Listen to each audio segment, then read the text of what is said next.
It's a night like no other, one that will haunt the quiet streets of Shepherd's Bush for years to come. Imagine this: the bloody aftermath of two brutal murders, the chilling silence broken only by the sound of a man singing.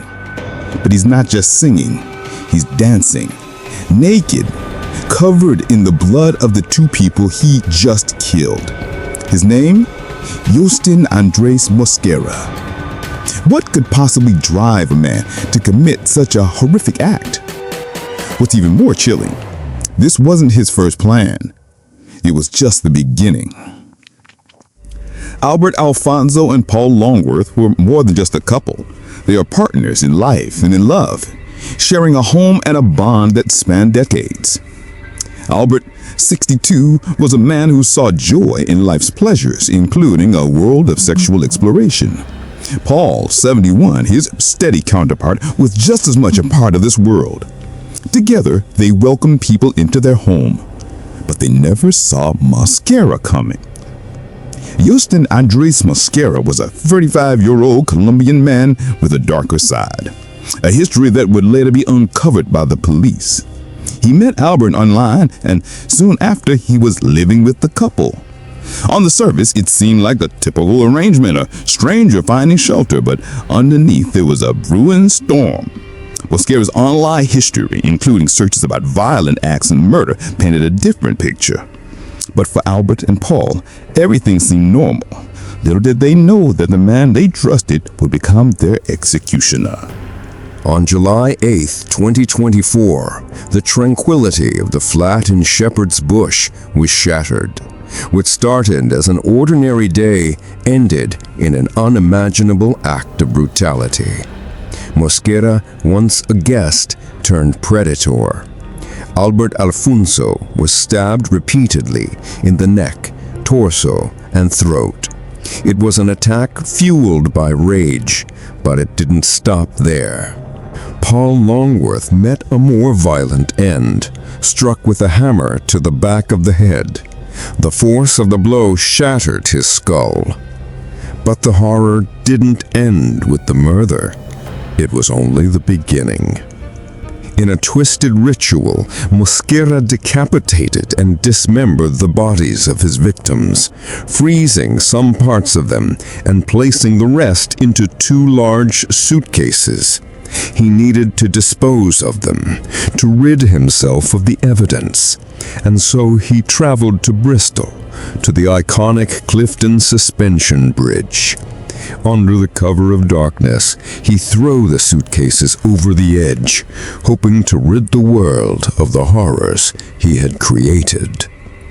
But there's more. After the blood had dried, Mosquera wasn't overcome with remorse. He wasn't shaking with fear. Instead, he danced. He sang. He stood in the middle of the flat, naked and covered in the blood of the men he had killed. He acted as though the act was nothing more than a release, a twisted catharsis. The next step in this grim story took place miles away, near the Clifton Suspension Bridge. It was there that a cyclist passing in the early hours of the morning noticed something, a suitcase, then another. They were out of place, strange, unusual. The cyclist called the police. It wasn't long before investigators connected the suitcases to the flat in Shepherd's Bush. The forensics team moved in quickly, uncovering the horrifying extent of the crime. The details were beyond comprehension. Human remains frozen, the blood-stained clothing, the evidence that told a story of calculated murder. But Mosquera's actions didn't stop just at the murder. In his desperation, he attempted to withdraw money from the victims' accounts, attempting to send money to his own bank. His access to their computers was as methodical as the murder itself. But he wasn't fast enough. The bank blocked his attempt. The trial that followed was one of shocking revelations and unexpected twists. Mosquera pleaded not guilty to murder, claiming that he had killed in a moment of loss of control. He painted himself as a man in fear for his life, but the jury wasn't swayed. Evidence piled up. The disturbing footage from inside the flat, the search history, his unrepentant behavior after the killings. After 5 hours of deliberation, the jury returned with a unanimous verdict: guilty. Yostin Mosquera was convicted of the murders of Albert Alphonse and Paul Longworth. The courtroom was silent as the reality of his actions sank in. Judge Mr. Justice Bentham Nathan, with cold authority, declared that the only sentence could be life imprisonment. He ordered a psychiatric evaluation, but the message was clear. Mosquera had earned his place in history as a murderer whose cruelty would forever be etched in the minds of those who uncovered his crimes. This case didn't just affect the families of Albert and Paul. It shattered the people who investigated it. Detective Chief Inspector Ali Stride described it as one of the most harrowing investigations his team had ever undertaken. Forensics teams had to sift through hours of disturbing footage and evidence, some of which will stay with them for a long time.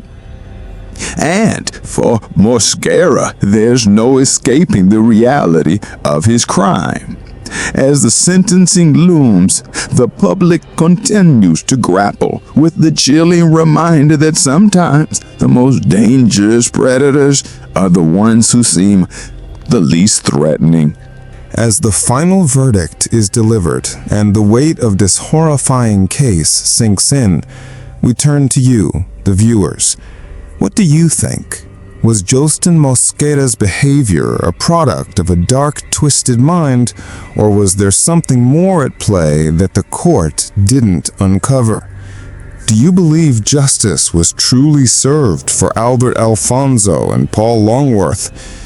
If you found this story as chilling and thought-provoking as we did, please give this video a like, share it with others, and subscribe to our channel for more gripping true crime stories. Every story deserves to be heard, and your support helps us continue to bring the darkest, most haunting cases to light.